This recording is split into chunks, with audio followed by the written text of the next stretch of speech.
feige. Sei jetzt nicht so feige. kelmadeenna cusub ee maanta waa feige.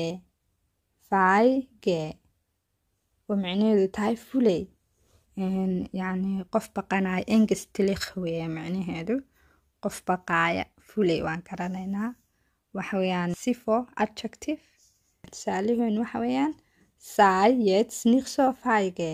sei jetzt nicht so feige. sei jetzt nicht so feige. ha noqonin hadda fulay.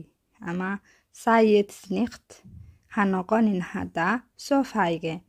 fulay يعني mid fulay ah hadda ha noqonin. sei jetzt nicht so feige. waa inoo kelmad dambe cusub insha allah asxaabta qaaliga. wasalaamu calaykum.